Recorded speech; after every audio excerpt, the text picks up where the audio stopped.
नमस्कार दोस्तों, PCS marathon में आपका स्वागत है। ईएसआई का एडमिट कार्ड रिलेटेड और एग्ज़ाम डेट रिलेटेड इन्फॉर्मेशन आ गया है। जो ईएसआई का है, इन्फोर्समेंट सब इंस्पेक्टर का, प्रवर्तन और निरीक्षक का। तो इसका एग्ज़ाम यहाँ पे देख सकते हैं 7/9/2025 को होगा। बीपीएसएससी ने नोटिस जारी कर दिया है ईएसआई रिलेटेड एग्जामिनेशन के लिए। तो 7/9/2025 को एक पाली में ही ये एग्ज़ाम होगा। देख सकते हैं 7 सितंबर को 10 बजे से लेकर 12 बजे तक। और इसका जो रिपोर्टिंग टाइम है इसमें दिया गया है 8:30 बजे से लेकर 9:30 बजे तक। 9:30 बजे गेट बंद हो जाएगा स्कूल का। तो जो ईएसआई दरोगा का फॉर्म भरे हैं वो एक्टिव हो जाएं, अपना अच्छे से टेस्ट वगैरह दें। अभी हालांकि 24 को फॉरेस्ट रेंज ऑफिसर का भी एग्ज़ाम है। तो जो दरोगा का भरते हैं वो फॉरेस्ट का भी भरे होंगे, ईएसआई का भी भरे हैं। तो ये लगातार ही एग्ज़ाम है। तो जो भी अच्छे से तैयारी कर रहे हैं उनको कहीं ना कहीं बेनिफिट मिलेगा। ही फॉरेस्ट दरोगा का एग्ज़ाम है, फॉरेस्ट रेंज ऑफिसर वाला। फिर उसके बाद 7/9 को ईएसआई का एग्ज़ाम होगा। फिर 10 को ईएसओ का एग्ज़ाम है बीपीएससी का, और 13 को बीपीएससी का प्रीलिम्स है।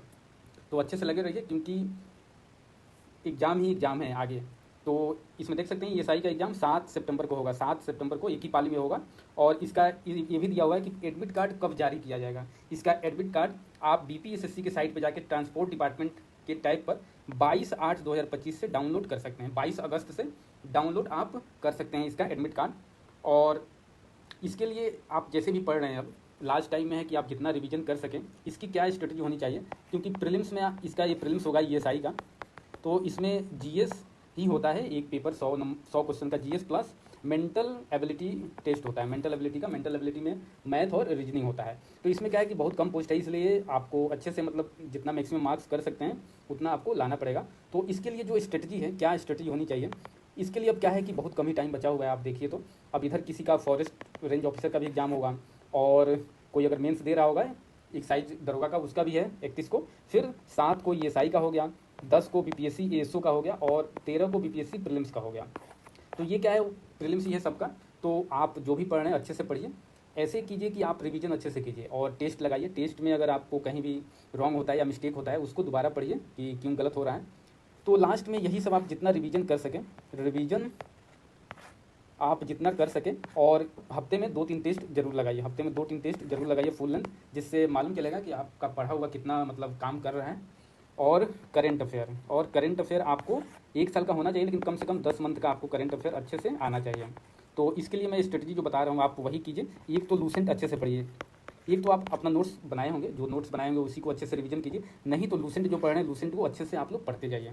और दूसरी चीज़ है इसके लिए, ईएसआई के लिए करंट अफेयर के लिए आपको 10 महीने का, कम से कम 10 महीने का आपको अच्छे से आना चाहिए। तो इसके लिए ईयरली करंट अफेयर मार्केट में बहुत आया हुआ है, एडुटेरिया का हो या बीपीएससी कंसेप्ट वाला का हो या एसपीडी का हो, जो भी आप पढ़ रहे हैं उसी को पढ़िए। बस एक ही को पढ़िए, नहीं कि 10 करंट अफेयर पढ़ रहे हैं। एक ही करंट अफेयर लेकर अच्छे से उसको पढ़ते जाइए।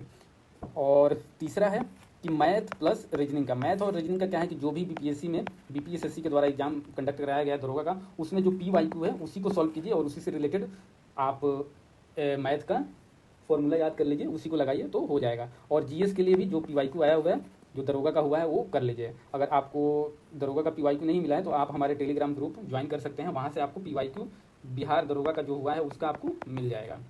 और जीएस का आप इससे करते रहिए। और टेस्ट, चौथी बात है, आप टेस्ट 1-2 मतलब हफ्ते में 1-2 जरूर लगाइए, जिससे आपका एनालिसिस होता रहे कि आपका पढ़ा हुआ कितना याद है कितना नहीं है। और आप कभी भी टेस्ट आप दे रहे हैं तो टेस्ट देने के बाद एक तो एग्जाम मोड में देना है, एग्जाम मोड में आपको हमेशा टेस्ट देना है। और ऊपर से उसके बाद एनालिसिस आप उसी दिन या अगले दिन कर लीजिए। जो मिस्टेक्स हुआ है या जो आप अच्छा कर सकते थे वो भी गलत हुआ है तो क्यों हुआ है, ये एनालिसिस करके उस टॉपिक को दोबारा पढ़िए। तो आपका वो टॉपिक से रिलेटेड अगर कोई क्वेश्चन आया तो ज़रूर सॉल्व हो जाएगा। और आप मैं भी करंट अफेयर मंथली डालता हूँ, तो अगर आपने नहीं देखा है तो हमारे प्लेलिस्ट में जाकर करंट अफेयर में देख सकते हैं। बाकी मैं हिस्ट्री ज्योग्राफी से रिलेटेड भी 1-2 वीडियो डाला हूँ, वो भी मैंने अच्छा है। लास्ट टाइम आप एक बार जरूर देखें, उससे आपका बहुत ही हेल्पफुल हो जाएगा। तो इसलिए आप लोग अच्छे से लगे रहिए। आने वाले टाइम में बहुत ही एग्जाम है, तो अच्छे से अगर पढ़िएगा तो कहीं ना कहीं आपका 1-2 एग्जाम अच्छे से निकल जाएगा। तो इसलिए जो भी पढ़िए अच्छे से पढ़िए और रिवीजन करते रहिए उसका, और टेस्ट वगैरह देते रहिए। बाकी कोई डाउट हो तो ज़रूर कमेंट कीजिए। धन्यवाद।